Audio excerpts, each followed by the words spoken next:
The favorite urban legend of the mortuary school was the drunk student in the morgue. He and some friends go rabble-rousing in the town. They get back to the campus completely sloshed. There is a dare to streak through the campus and go into the morgue. His friends bar the door, and he passes out on the slab, unable to get back out. A class comes in early the next morning to perform an autopsy or an embalming. They find the boy naked on the slab. Sure, it's odd he has no tags, but what the hell? It's not like we have an overabundance of cadavers. There are many variations on the ending. In some, he wakes up right before the first incision, or during. In the funny ones, he's ousted by the gasp and pointing of the female students at his erection. In the dark ones, no one ever notices. Victoria felt the ridges of the staples in the cadaver through the fingers of her latex gloves. A big cross on the man's chest. One of the problems with the mist is that a school has no problem with reusing a cadaver on the noobs. Were these staples from the original autopsy or subsequent? Hard to tell. The man's toe tag reads Robin Smith. Must have died from embarrassment of his name. She jabbed him in the chest with her index finger. The flesh was cold and spongy. It lacked the smooth elasticity of her own, or the rigid stone of rigor mortis. She could have poked straight through him if she had a mind to. Victoria was always fascinated with death. She always watched it with an academic eye. It was something that only happened to grandparents and pets. But it changed one day from hobby to career when a Pinkerton ran a Dodge Charger through a coal picket line. Electricity jumped from her fingertips. All the air rushed from her lips. The hands on the clock lurched forward. Another hand wrapped in latex wrenched hers away from the body. There was an audible pop like a circuit had been broken. Victoria felt her blood rush from her head. Her fingertips exploded. She clenched her hand and crumbled into the other man in scrubs. She recovered in seconds, and then remembered propriety. What the hell was that?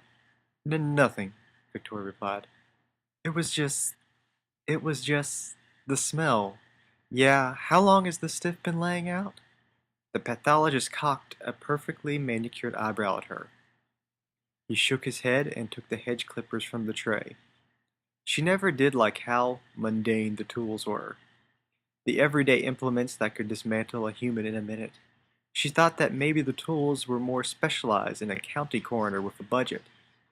Then again, a coroner with a budget wouldn't be looking for a pair of hands at a mortuary school.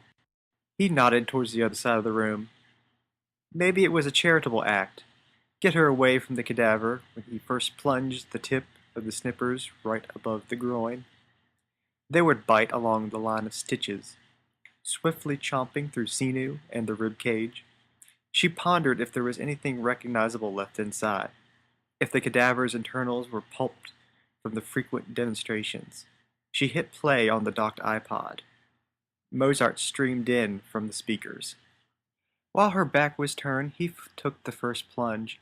She heard the blade slurp when he swung open the maw. Victoria whirled on the balls of her feet when she heard the pathologist's bagged shoes slosh back from the table. A vermilion line dripped down from his goggles, spotted his face mask, and splattered his apron.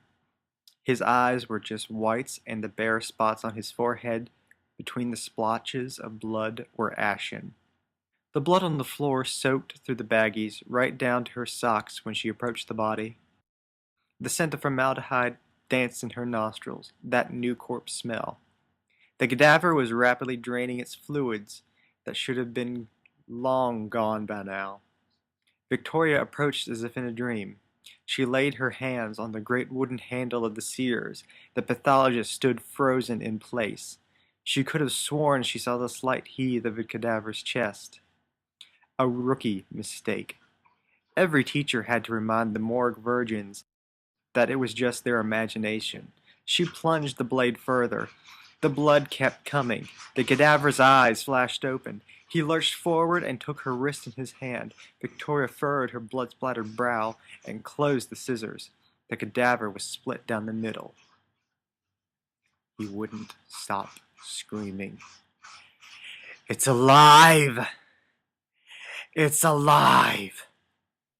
She thrust the blade deeper into the even softer tissue. The hedge clippers continued gnashing its teeth until he stopped. The pathologist laid a dripping red hand on her shoulder.